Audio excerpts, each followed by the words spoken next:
Gold, trusted gold buyers. మీరు తాకట్టు పెట్టిన బంగారాన్ని విడిపించి ఈ రోజు ఉన్న మార్కెట్ ధరకు కొనబడను.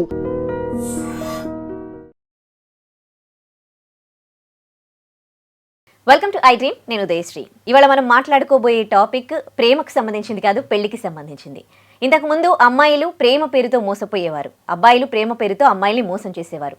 ఇప్పుడు పెళ్లిళ్ల పేరుతో కూడా అమ్మాయిల్ని మోసం చేస్తూ ఉన్నారు అబ్బాయిలు. దీనికి సంబంధించి కమిషనర్ సజ్జనార్ అమ్మాయిలకి జాగ్రత్త అంటూ సూచనలు కూడా చేయడం జరిగింది. ట్విట్టర్లో ఆయన ట్వీట్ చేశారు. ఈ మోసం ఎలా జరుగుతుంది అంటే, ఇప్పుడు పెళ్లికి ముందు ఇంతకుముందు అటు 7 తరాలు ఇటు 7 తరాలు చూసుకోమనేవాళ్ళు. కానీ ఇప్పుడు చూడ్డానికి తరాలు ఉండట్లేదు, 2 తరాలు కూడా ఉండట్లేదు. గొడవలు పడి ఫ్యామిలీస్ అనేవి డిస్ప్యూట్ అవుతూ ఉన్నాయి. సో ఈ క్రమంలో పెళ్లికి ముందు అమ్మాయిలు అబ్బాయిలు కలుస్తూ ఉన్నారు. ఎంగేజ్మెంట్ బిఫోర్ ఫోటో షూట్స్ అని దిగుతూ ఉన్నారు, ప్రీ వెడ్డింగ్ షూట్స్ అని ఫొటోస్ దిగుతూ ఉన్నారు. సో ఈ వేలో పరిచయాలు కాస్త పెరుగుతూ ఉన్నాయి, క్లోజ్ అవుతూ ఉన్నారు. ఈ క్లోజ్నెస్ ఇవన్నీ కూడా ఈ ట్రెండ్ని అడ్వాంటేజ్ తీసుకొని అబ్బాయిలు ఏం చేస్తూ ఉన్నారంటే అమ్మాయిలతో క్లోజ్గా మూవ్ అయ్యి ఆ తర్వాత వాళ్ళని బ్లాక్మెయిల్ చేయడం, వాళ్ళ దగ్గర డబ్బులు డిమాండ్ చేయడం చేస్తూ ఉన్నారనమాట. సో ఈ విషయం వాళ్ళ పేరెంట్స్కి తెలిసినా కానీ పెళ్ళి ఇంకా కొన్ని డేస్లో ఉంది, ఇంకేం చేయలేక వాళ్ళు కూడా కంప్లైంట్స్ కూడా ఇవ్వట్లేదు. సో ఈ విషయంలోనే అమ్మాయిలు చాలా జాగ్రత్తగా ఉండండి. సో పెళ్లిళ్ళ పేరుతో అబ్బాయిలు మోసం చేస్తున్నారంటూ సజ్జనార్ ట్వీట్ చేశారు. ఇదే ఇవాళ మన టాపిక్. మనతో మాట్లాడడానికి అడ్వకేట్ జిఎం రావు గారు ఉన్నారు, మాట్లాడదాం. నమస్తే సార్. నమస్తే సార్. ఆ మోసాలు చేయడంలో వీళ్ళ క్రియేటివిటీ ఎంత పెరిగిపోతుంది అంటే, అదేదో తెలివితేటలు ఏదైనా మంచి వేలో యూజ్ చేయొచ్చు కదా. అంటే పెళ్ళిళ్ళ పేరు చెప్పి వాళ్ళు అది సంబంధం చూడడానికి వెళ్ళి ఆ తర్వాత అమ్మాయిల్ని ట్రాప్ చేసి ఇట్లా ఈ మోసం దారులు అనేది ఎందుకు ఎంచుకుంటూ ఉన్నారు? కరెక్ట్ మార్గంలో ఎందుకు డబ్బులు సంపాదించాలని అనుకోవట్లేదు అందరూ? ట్రెండ్ ఎందుకు ఇట్లా చేంజ్ అవుతుంది? ఫస్ట్ ఆఫ్ ఆల్ మనం ఏంటిదంటే మన సిపి సజ్జనార్ గారికి థ్యాంక్స్ చెప్పాలి. ఎందుకు అనంటే ఇట్లాంటి టాపిక్ని ప్రజల ముందు తీసుకొచ్చి అవేర్నెస్ క్రియేట్ చేయడానికి ఒక ప్రయత్నం చేశారు. కాబట్టి ఈరోజు మన ప్రయత్నం కూడా అతని టాపిక్కి మనం ఇంకా కొద్దిగా ఎన్హాన్స్ చేద్దామని చెప్పి. సో ఇప్పుడు సజ్జనార్ గారి ఈ విషయం చెప్పకపోతే చాలామందికి తెలిసేది కాదు. Okay, and he identified that most of the complaints are coming to the cheating in this cases. So as an advocate నా దగ్గర ఇట్లాంటి కేసెస్ ఆల్మోస్ట్ ఒక 2-3 years బ్యాక్ నుంచి కూడా వస్తున్నాయి. Okay, and there is very recent case also. ఆ recent కేసులో కూడా ఇప్పుడు మన సజ్జనార్ గారు చెప్పినట్టుగా వాళ్ళు ఎంత బ్యూటిఫుల్గా వస్తున్నారంటే ప్రొఫెషనల్గా తయారయ్యి, అది రియల్ ఫ్యామిలీ ఉంటుందో ఆర్టిఫిషియల్ ఫ్యామిలీ ఉంటుందో తెలియదు కానీ మంచిగా సంబంధం చూడడానికి వచ్చి అమ్మాయికి చూడడానికి వచ్చిన టైంలో మాత్రము చాలా బ్యూటిఫుల్గా మా అబ్బాయికి, అంటే నేను ఒక కేసు చెప్తున్నాను, I'm not telling the names and the party names. This is the practical thing what Sajjanar has happened in the real life. అమ్మాయి యూఎస్లో ఉంటుంది, అబ్బాయి కూడా యూఎస్లో ఉంటాడు, and the very well known family throughout India actually. ఆ అమ్మాయికి వీళ్ళు ఏం చేశారని అంటే వచ్చి పెళ్ళిళ్ళు అది ఇది అని చెప్పి మా అబ్బాయికి కొన్ని మిలియన్స్ ఆఫ్ డాలర్స్ బిజినెసెస్ ఉన్నాయండి, అది ఇది అని చెప్పి హాయిగా క్రియేట్ చేశారు. క్రియేట్ చేసిన తర్వాత దెన్ ఇదే సిచ్యుయేషన్ రాగా మనకు after engagement they have made this girls father to pay lot of money. మేము యూఎస్లో ఇచ్చేయాలి మీరు హెల్ప్ చేయండి అని చెప్పి ఆ రకంగా ఎన్నో కోట్ల రూపాయలు కొట్టేసి దాని తర్వాత ఎంగేజ్మెంట్కి ముందు పెట్టిన డిమాండ్స్, ఈ డిమాండ్స్లో వీళ్ళు ఏంటిదనంటే పేరు మోసిన వాళ్ళు బయట చెప్పుకుంటే నా పరుగు పోతుంది అని చెప్పి ఇక్కడ చేసిన మిస్టేక్ ఏంటంటే పెళ్లి చేశారండి. పెళ్లి చేశారు, అన్ని కోట్లు ఇచ్చేసి పెళ్లి చేశారు. After going to the US the reality is that he does not have any businesses, he is not working anything. ఎవరిని చెప్పుకుంటావో చెప్పుకోపో అని అన్నాడు. అంటే 15 days వరకు ఈమెకి ఏం అర్థం కాలే, కొత్త పిల్ల కదా. అక్కడ పోయిన తర్వాత 15 days వరకు ఏం అర్థం కాలే. దాని తర్వాత స్లోగా తెలిసిందనమాట ఈమెకు. She was there for about 1 month or 2 months and then later she return. కాదు, పెళ్లికి ముందే మోసపోయినప్పుడు పెళ్లి తర్వాత వాళ్ళు బాగా చూసుకుంటారని వీళ్ళకి ఎందుకు ఆ మినిమం కామన్ సెన్స్తో అసలు వాళ్ళు ఆలోచించారు? ఇక్కడ ఇంకోటి మనం ఎగ్జాంపుల్ తీసుకొని డిస్కస్ చేద్దాం. There is another case. ఆ కేసులో అమ్మాయి యూఎస్లో ఉంటారు, నిశ్చితార్థం మాత్రం ఇక్కడ జరిగింది. ఇక్కడ హైదరాబాద్లో చేసుకున్నారు. వాళ్ళిద్దరు లేకుండా ఏదో ఫోటోలు పెట్టి ఏదో నిశ్చితార్థం చేసుకున్నారు. నిశ్చితార్థం తర్వాత ఇది రియల్ కేస్ అండి, ఇది నేను చెప్పేది. నిశ్చితార్థం తర్వాత ఇతను ఒక స్టేట్లో ఉంటాడు, ఆవిడ ఒక స్టేట్లో ఉంటుంది యూఎస్లో. ఇతను ఏం చేశాడు, మనది ఎట్లాగో ఎంగేజ్మెంట్ అయిపోయింది, very soon we are going to get married. నేను యూఎస్లో నా రూమ్ ఒక అమ్మాయితో షేర్ చేశాను, నువ్వు కూడా వచ్చేసి ఇంకో రూమ్లో ఉండు, so we can be together కదా, నువ్వు ఒక స్టేట్ నేను ఒక స్టేట్ ఎందుకు ఎంగేజ్మెంట్ అయిన తర్వాత అని చెప్పి ఇంట్లోనే ఆమెను తెచ్చిపెట్టుకున్నాడు. యూఎస్లో ఏంటిదనంటే టోటల్ రూమ్ అనేది ఒక్కరు తీసుకోకుండా ఒక్కొక్క రూమ్ని షేర్ చేసుకుంటారు. సో ఈమెకు ఒక రూమ్లో మీరు ఉండండి అని చెప్పి ఆమెకు పెట్టాడు. ఒక రోజు వేరే ఆమె గెస్ట్ లేనప్పుడు ఈమెకు అక్కడ ఆల్కహాల్ చాక్లెట్స్ ఉంటాయి, ఆల్కహాల్ చాక్లెట్స్ ఇచ్చి ఆమెకు సెక్షువల్గా ఇన్వాల్వ్ అయిపోయాడు అనమాట. ఈవిడకి అసలు ఆ విషయమే తెలియదు, ఏం జరిగింది ఏం కథ అనిపించింది దానికి. So after 2-3 months again she came to know that she is pregnant.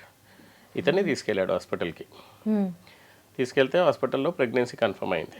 ఈమె బాగా ఏడ్చింది, అసలు ఇది ఏంటి, నువ్వు ఇట్లా ఇది చేసావు, నువ్వు నాకు మోసం చేసినావు, అది ఇది అని అంటే, మోసం చేయడం ఏముంది, మనం ఎట్లాగో పెళ్లి చేసుకునే వాళ్ళం కదా, అది ఇది అని చెప్పి, ఇది ఎవరికి చెప్పకు, చెప్తే బాగుండదు మనకే, మనం ఎట్లాగో ఇంకా ఇక్కడ నుంచి మనం ఇండియాకి వెళ్దాము, వెళ్ళేసి మనం పెళ్లి చేసుకుందాము, అది ఇది అని చెప్పి. ఇప్పుడు ఏదైతే సజ్జనార్ గారు ఏదైతే చెప్పారు చూడండి, ఎంగేజ్మెంట్ పేరుతో ఫిజికల్గా వాడేసుకుంటున్నారని చెప్పి, this is the practical case which I have seen. ఫిజికల్గా అట్లా వాడేసుకొని ఒక్క క్లూ వదలలేదండి. ఓకే, అబార్షన్ది క్లూ వదలలేదు, వీటి తీసుకుపోయినట్టు వదలలేడు. ఆ పిచ్చిదానికి కూడా ఏముంది, పెళ్లి చేసుకుంటున్నాం కదా అని చెప్పి ఆవిడ కూడా she did not collected any clues. Then they came to Hyderabad వచ్చిన తర్వాత కూడా మళ్ళీ ఆమెకు ఫోర్సబుల్గా లాక్కొని ఇక్కడ అమీర్పేటలో ఎక్కడో హోటల్లో ఉన్నప్పుడు మళ్ళీ ఆమెతో ఇన్వాల్వ్ అయ్యాడు ఫిజికల్గా. Then they said that we don't want this marriage. అయ్యో, బిలీవ్ ఇట్ ఆర్ నాట్, ఆ అమ్మాయి ఎంత ఏడ్చిందండి నా దగ్గరకు వచ్చి, నా జీవితం ఇట్లా ఆడుకున్నారు సార్, ఏదైనా చేయండి సార్, ఏదైనా చేయండి సార్ అని అంటే, as a advocate I know that without evidences nothing will go on in the court. ఇప్పుడు ఇది రేప్ కేసు అండి ఇది కదా, అంతే కదా. కానీ రేప్ ఎక్కడ జరిగింది, ఎవిడెన్స్ ఏముంది? రేప్ ఎప్పుడో 6 నెలల క్రితం జరిగింది, యుఎస్లో జరిగింది. ఈమె ఎడ్యుకేటెడ్, యుఎస్లో కంప్లైంట్ ఇవ్వాలి కదా, ఇవ్వలేదు. పోనీ ఇక్కడ జరిగిన తర్వాత అయినా కానీ కంప్లైంట్ ఇవ్వాలి కదా, అది కూడా ఇవ్వలేదు. ఇదంతా జరిగిన ఒక 1 month తర్వాత అప్పుడు పెళ్లి క్యాన్సిల్ చేశారు. అప్పటి వరకు ఇంకా ఈమె దగ్గర ఎవిడెన్స్లు లేవు, ఏమీ లేవు. తను ప్లాన్డ్ గానే ఇక్కడికి తీసుకొచ్చి చాలా ప్లాన్డ్, చెప్పలేదు, చాలా planned. And they have appointed a very senior most advocate in the court. We have filed a case very strongly. కానీ బిలీవ్ ఇట్ ఆర్ నాట్, హైకోర్టుకి వెళ్ళి వాళ్ళ పర్సన్స్ ఆ కేసుని క్వాష్ చేయించుకున్నారు. ఐ టోల్డ్, మీ కేసు నిలవదండి, మీరు అనవసరంగా మీరు ఇది చేసుకుంటున్నారు అని అంటే కూడా, లేదండి మనం ప్రయత్నం చేద్దామని అంటే, we placed almost all the evidences what we have. అక్కడ జరగాల్సింది ఏంటంటే, అంటే ప్రైమా ఫ్యాసీలో చూస్తే ఒక ఎవిడెన్స్ లేదు. This incident happened in US అన్నారు కదా, so where is the evidence? No evidence. సరే అమీర్పేటలో జరిగింది అన్నారు కదా, అమీర్పేటలో ఏ రోజు జరిగింది, సీసీటీవీ ఏమైనా తెప్పించారా? పోలీసు వాళ్ళు ఏం తెప్పియలేదు కదా, అక్కడ కూడా సీసీటీవీ లేదు, ఏం లేదు. ఆఫ్టర్ 1 month 30 days వరకే టీవీ కెపాసిటీ ఉంటుంది, దాని తర్వాత అది అరెస్ట్ చేస్తారు, లేకపోతే ఉండకపోవచ్చు వాళ్ళ దగ్గర, అది కూడా దొరకలేదు. నో ఎవిడెన్స్ అని కొట్టేశారండి. ఇంకా ఆ పిల్ల పరిస్థితి ఏముంటుంది చూడండి. ఎంత మోసం కదా. Isn't it? So that is the reason. అందరూ ఎవరైనా కానీ ఇక్కడ పెళ్లి చేసుకుంటున్నారు అంటే మాత్రము ఎంగేజ్మెంట్ దగ్గర, ఎంగేజ్మెంట్ తర్వాత ఏమన్నా తేడాలు కనిపిస్తే ఎట్టి పరిస్థితులలో పెళ్లిని ఆపేసేయండి. ఎంగేజ్మెంట్ తర్వాత ఏదైనా డిమాండ్స్ వస్తున్నాయి, లేకపోతే ఇంకో రకంగా మనల్ని మీరు అది మీరు ఇది అని చెప్పి ఇంకో రకంగా ఏదో పెళ్లి క్యాన్సిల్ చేయడానికి అనుకుంటున్నారు అని అంటే, there might be a physical relationship by between the ఇది మన ఈ ఫ్యాన్సీస్. ఓకే, ఈ ఫ్యాన్సీ అంటాం కదా మనము, వాళ్ళిద్దరు పోయి ఫిజికల్ రిలేషన్షిప్లో ఆల్రెడీ ఉన్నారు, ఆ డిమాండ్స్ నడుస్తున్నాయి. అమ్మాయి చెప్పుకోలేదు నేను ఫిజికల్ రిలేషన్షిప్లో ఉన్నానని చెప్పి, ఇజంట్ ఇట్? కానీ ఫ్యూచర్ అనేది పాడైపోద్ది. మీరు ఆ డిమాండ్స్ని మీట్ అయినా కానీ, మీట్ అయ్యి వాళ్ళు ఎంత అడిగినా అంత ఇచ్చినా కానీ, ఇమీడియట్లీ ఆఫ్టర్ మ్యారేజ్ జరిగేది ఏంటిదంటే వాడు వదిలేయడం జరుగుతుంది. ఆ ఫ్యూచర్ నాశనం చేసుకునే కంటే బెటర్ ఏంటిదని అంటే, ఇట్లాంటి ఎంగేజ్మెంట్ తర్వాత ఏమైనా డిమాండ్స్ ఉంటున్నాయి, లేకపోతే ఏదైనా తేడా కనిపిస్తుంది అని అంటే మాత్రము you have to contact the police immediately. Okay, and Sajjanar గారు ఒక నంబర్ కూడా ఇచ్చారు, and I request our channel to publish that number. Number 949061 655 లేదా డైల్ 100కైనా కాల్ చేసి అసలు ఇట్లా జరుగుతుంది సార్, మా దగ్గర ఎంగేజ్మెంట్ చేసుకున్నారు, now they are demanding money or they are putting some more extra demands అని చెప్పి చెప్పడంతో అట్లీస్ట్ అమ్మాయి లైఫ్ అనేది సేఫ్ అవుతుంది. ఇవి ఇప్పుడు కాదండి, ఎంతో మంది ఈ పాటికి వాళ్ళ జీవితాలన్నీ నాశనం అయిపోయి ఉంటాయి. ఇప్పుడు why it is getting highlighted is nothing but మన సజ్జనార్ గారు ఇది ఐడెంటిఫై చేసి అవేర్నెస్ గురించి వీడియో క్రియేట్ చేయడం వల్ల మనం కూడా ఈరోజు మాట్లాడుకుంటున్నాము. బట్ ఇది కంపల్సరీగా ప్రతి ఒక్క ఫ్యామిలీ ఎవరైతే పెళ్లిల్లోకి ఎంటర్ అవుతున్నారో, ఎంగేజ్మెంట్కి ఎంటర్ అవుతున్నారో వాళ్ళు ఈ వీడియో చూసి they have to take their complete precautions. ఇవన్నిటిని అవాయిడ్ చేయాలంటే కూడా వాట్ ద బేసిక్ థింగ్ అంటే as an advocate I would like to add something. అసలు ఫ్యామిలీ బ్యాక్గ్రౌండ్ హిస్టరీ మనకి తెలుసుకోవడానికి there are lot of agencies background verification చేసేవాళ్ళు. వీళ్ళు అసలు ఎక్కడి నుంచి వచ్చారు, వీళ్ళు దొంగరా, క్రిమినలా, ఎవరు, ఏంటిది, వాళ్ళది యాక్సిడెంట్స్ ఏంటిది, 25 years బ్యాక్ వాళ్ళది హిస్టరీ ఏంటిది, అవన్నీ తీయించడానికి ఎన్నో ఏజెన్సీలు ఉన్నారు. అవి బెటరు. అంటే దాని గురించి అవగాహన కల్పిస్తారా? ఈ బ్యాక్గ్రౌండ్ ఏజెన్సీస్ ఉంటాయా? ఎస్. ఇప్పుడు మీరు ఒక ఎంప్లాయ్మెంట్లో జాయిన్ అయినప్పుడు ఎంప్లాయ్మెంట్ బ్యాక్గ్రౌండ్ హిస్టరీ తీస్తారండి. మీరు ప్రీవియస్ ఎక్కడ బ్యాక్గ్రౌండ్లో ఏ కంపెనీలో పనిచేశారు, నిజంగా పనిచేశారా లేదా, all details they will give to the new company. అట్లాగే ఇప్పుడు ఈ సమాజంలో ఉన్న సిచ్యువేషన్ ఏంటిదని అంటే దెర్ ఆర్ ఏజెన్సీస్ పెళ్ళికి కూడా బ్యాక్గ్రౌండ్ వెరిఫికేషన్ చేస్తున్నారు. వాటిపైన ఏమైనా క్రిమినల్ రికార్డ్స్ ఉన్నాయా, ఎక్కడ పని చేస్తున్నాడు, వాట్ ఆర్ దేర్, వాళ్ళ బ్యాక్గ్రౌండ్ ఏంటిది, వాళ్ళ ఫాదర్ ఏంటిది, వాళ్ళ మదర్ ఏంటిది, వాళ్ళ పిల్లలు ఏంటిది, ఇవన్నీ టోటల్ బ్యాక్గ్రౌండ్ చెకప్ చేసుకొని వస్తున్నారు. వచ్చి then they give the report. మన దగ్గర జరిగేది ఏంటిదనంటే ఈ బ్యాక్గ్రౌండ్ వెరిఫికేషన్ ఎవరు చేయించట్లేదు. ఎందుకనంటే వాళ్ళకి తెలిసిందనుకోండి, నమ్మకం లేకుండా బ్యాక్గ్రౌండ్ చేశారు అని అనుకుంటారు, అదొక ప్రాబ్లం కదండి అని. ఓ తప్పేం లేదు, కంపల్సరీగా బ్యాక్గ్రౌండ్ జీవితాన్ని పంచుకోబోతున్నాం మనము. ఎవడు ఏం కథ తెలియకుండా జస్ట్ నమ్మకంతో మనం పెళ్లి చేసుకున్నాం కదా, ఎవరు ఆలోచిస్తారండి ఇట్లా జరుగుతుందండి, మేము ఆలోచించలేదండి, ఇవే ఆన్సర్లు వస్తాయి. కానీ అది కాదు, కంపల్సరీగా they have to go for the background verification before entering in to the engagement also. Engagement తర్వాత కూడా అమ్మాయిలు అనేది చాలా కేర్ఫుల్ ఉండాలి. అమ్మాయిలు ఏంటిదనంటే వీళ్ళు చాలా ఇంటెలిజెంట్ ఫెలోస్.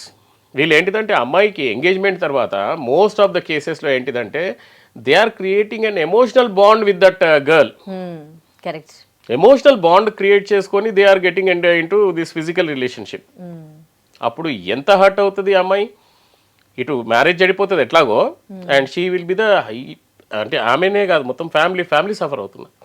అసలు ట్రెండ్ ఇంపాక్ట్ అనేది ఇట్లాంటి మోసాల పైన చాలా ఇంపాక్ట్ అనిపిస్తుంది నాకు. మొత్తం ఫ్యామిలీ చాలా సఫర్. అసలు ఈ ట్రెండ్ ఫాలో అవ్వడం వల్ల ఇలాంటి మోసాలు, ఒకప్పుడు పెళ్లి చూపులు జరిగితే ఆ తర్వాత మళ్ళీ ఎంగేజ్మెంట్లో కలవడం, ఆ తర్వాత పెళ్లిళ్ళల్లో కలవడం.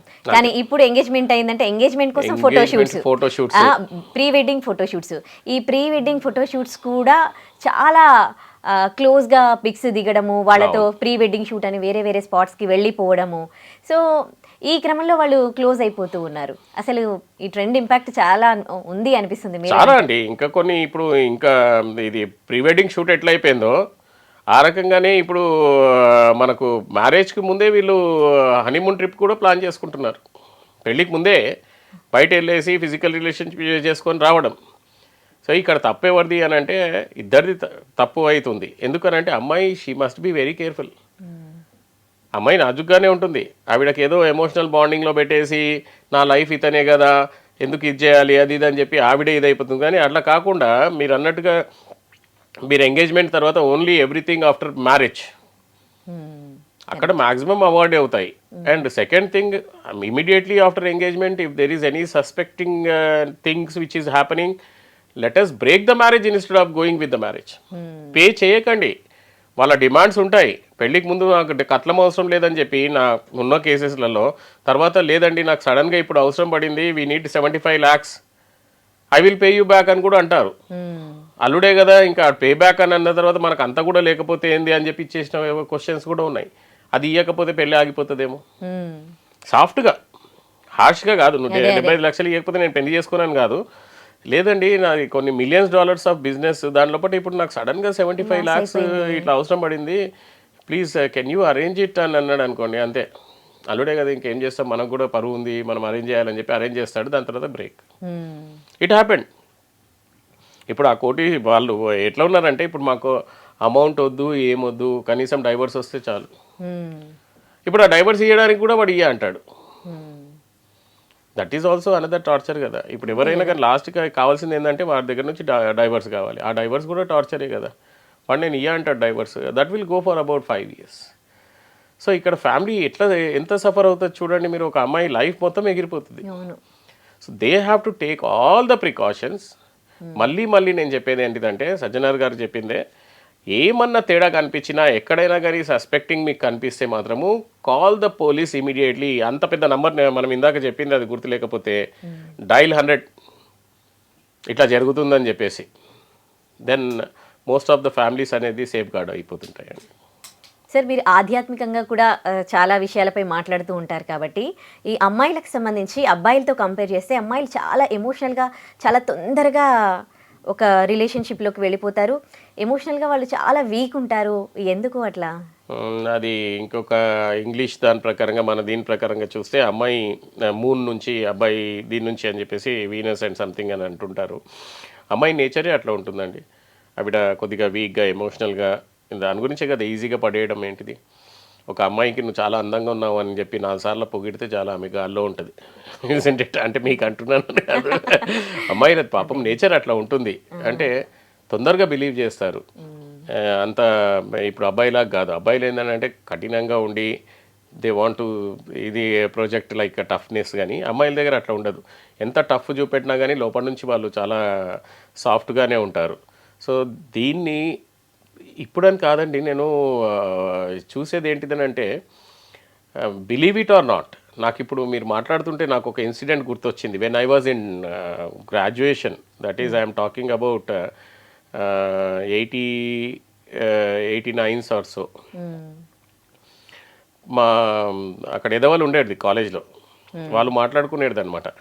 అమ్మాయికి ముందు అటాచ్మెంట్, లవ్ చేసుకోవడము, ఇది ప్రేమించడము, అది చేయడము, ఇది చేయడము, తర్వాత యాక్టింగ్ చేయాలట. ఒకసారి విన్నాను నేను ఇది కథ. ఒకసారి వెళ్ళి ఫోన్ చేయకుండా చాలా డల్గా ఉండాలంట. అంటే చెప్తున్నాడు, వేరే చెప్తుంటే విన్నాను. చాలా డల్గా ఉంటే ఏం జరిగింది అని అంటే, ఇట్లా సడన్గా నాకు ఇట్లా అమౌంట్ అవసరం పడింది, అది ఇది అని అంటే అమ్మాయి తెచ్చిస్తుంటుంది. ఓహోహో, ఇది కాలేజీలలో జరిగే విషయం అనమాట ఇది. ఓకే, సో అమ్మాయిలను 99% మ్యాక్సిమంగా వాడుకుంటారు. ఆ టైం నుంచే ఉన్నాయి. అమ్మాయిలు ఏంటిదంటే దే హ్యావ్ టు రియలైజ్ ఏం జరుగుతుంది అనేది. ఓకే, ఇప్పుడు మన టాపిక్లో మనము ఇందాక మనం మాట్లాడుకుంది పెళ్ళికి ముందు మనం ఎన్ని జాగ్రత్తలు తీసుకోవాలో, అవన్నీ మనకేంటిదని అంటే మనం అనుకున్నట్టుగా if they follow every step by step. Okay, ఎమోషనల్గా అని కాదు. ఇప్పుడు ట్రెండ్ మారిపోయిందండి. అమ్మాయిలందరూ, ఇది ప్రతి ఒక్క అమ్మాయిలు వాళ్ళ పేరెంట్స్ తప్పకుండా చూడవలసిన వీడియో ఇది. సో ప్రతి ఒక్కరు మనం నేర్చుకోవాల్సింది ఏంటంటే, ఏ రిలేషన్షిప్లో ఉన్నా కానీ ఫిజికల్గా రిలేషన్షిప్ పెట్టుకోకండి. Because once you become like emotional bonding వాళ్ళతో పెంచుకుంటే మాత్రము పెళ్ళి ఇరిగినా సఫర్ అయ్యేది మీరే. పేరెంట్స్ వాళ్ళందరికీ ఉంటుంది, సఫరింగ్ ఉంటుంది, కానీ మీ అంత హైయెస్ట్ సఫరింగ్ ఇంకెవరికి ఉండదు. సో ఇప్పుడు ఆధ్యాత్మికంగా తీసుకున్నా కానీ, మనకు ఇంకో రకంగా తీసుకున్నా కానీ, they have to be like when they are in the spiritual direction. Okay, ఆగామి కర్మ అని చెప్పి మనం ఒకటి మాట్లాడుకుంటుంటామండి. సంచిత కర్మ, ప్రాప్త కర్మ, ఆగామి కర్మ. ఓకే, ప్రాప్త కర్మ మనకు వచ్చింది, ఆటోమేటిక్గా జరుగుతుంటాయి అవి. అంటే తెలియకుండా జరిగేది. ఎవడో నిన్ను బలవంతంగా తీసుకెళ్ళి రేప్ చేశాడు అనుకోండి, దట్ ఈస్ కాల్డ్ యాజ్ ఆగామి కర్మ.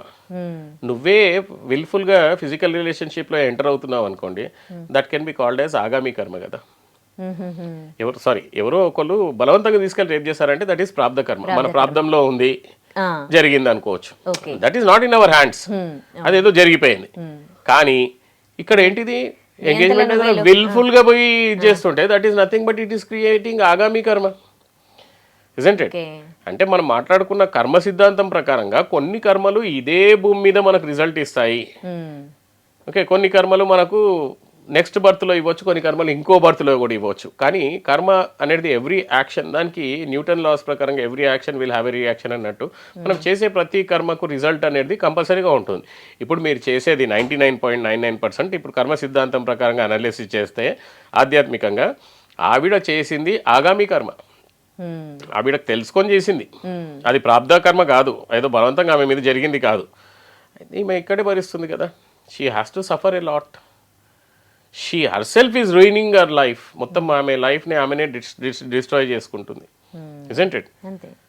సో ఇప్పుడు అవేర్నెస్ కావాల్సింది ఏంటంటే ప్రతి అమ్మాయి తల్లిదండ్రులు, అమ్మాయిలు ఈ వీడియో చూసి కంపల్సరీగా గుర్తుపెట్టుకోండి, ఎవరితో పెళ్ళి అయ్యేంత వరకు ఇదేదో ముందు కాలంలో మనం లవ్ మ్యారేజ్ ఫెయిల్యూర్ అనుకునే వాళ్ళమండి. ఇది లవ్ మ్యారేజ్ ఫెయిల్యూర్ కాదు కదా, ఇది అరేంజ్ మ్యారేజ్లో జరిగే మోసాలు. సో అరేంజ్ మ్యారేజ్లో కూడా చాలా అంటే చాలా కేర్ఫుల్ ఉంటేనే కానీ ఫ్యామిలీస్ సేవ్ అవ్వవు. ఇప్పుడు అంటే మంచిగా నటిస్తారు కానీ లోపల వాళ్ళు అంటే పెళ్ళయ్యాక వాళ్ళు ఏంటో తెలుస్తుంది తప్ప నటిస్తూ బతుకుతూ ఉంటారు కదా చాలా మంది, మోసం చేసి పెళ్లి చేసుకుంటూ ఉంటారు. అసలు ఒక పర్సన్ ని ఐడెంటిఫై చేయడం ఎట్లా అసలు వాళ్ళు? చాలా కష్టం అండి ఆ పర్సన్ ని ఐడెంటిఫై చేయడం అని అంటే. ఇంతకుముందు మీరే నాతో మీ వీడియో ఒకటి చేసాం మనము, దట్ ఈస్ కర్మానుసారంగా వైఫ్ అండ్ హస్బెండ్ వస్తారు అని చెప్పి ఒక వీడియో మనం చేసాం మనం. And it reached almost like 14-15K I believe within 3-4 days. So ఇది పెళ్ళి జరగడం అనేది లక్షలలో నుంచి ఒకటే పర్సన్ మనం చేసుకునేది అనేది దట్ ఈజ్ అవర్ కర్మ. Okay, that is decided. అంటే మనం పూర్వజన్మలో చేసుకున్న కర్మ అనుసారంగా ఆవిడ మనకు భార్యగా రావడము, లేకపోతే పూర్వజన్మలో చేసుకున్న కర్మల ప్రకారంగా మనకు హస్బెండ్గా రావడము, పూర్వజన్మలో చేసుకున్న కర్మల ప్రకారంగా మనకు పిల్లలు రావడం. అంటే మన చేతుల్లో ఏది లేదంటారు, అంత అది డిసైడెడ్ అండి. ఇప్పుడు మీ చేతిలో ఉంటే మీరు మదర్ ఫాదర్ని ఎంచుకునే వాళ్ళు కదా. ఎంచుకుంటారు. అది మీరు ఎంత ఎంచుకున్నా కానీ that is based on your karma only you are going to choose. అట్లా ఎంచుకునేది ఉంటే మీ జీవితంలో ప్రతి ఒక్క అమ్మాయికి కనీసం 10 సంబంధాలు చూస్తారా? ఆ 10లో ఎన్ని మంచిగా ఉండొచ్చు కానీ ఒక్కడికి చూసి సెలెక్ట్ చేసుకుంటాము. అది మొన్న లాస్ట్ టైం మనం చెప్పుకున్నట్టుగా ఆ సెలెక్ట్ చేసుకుని ఒక్కడు ఇంపార్టెంట్ వెళ్ళాడు ఒక కేసులో. So that is all like depends on what we have done in our earlier this thing.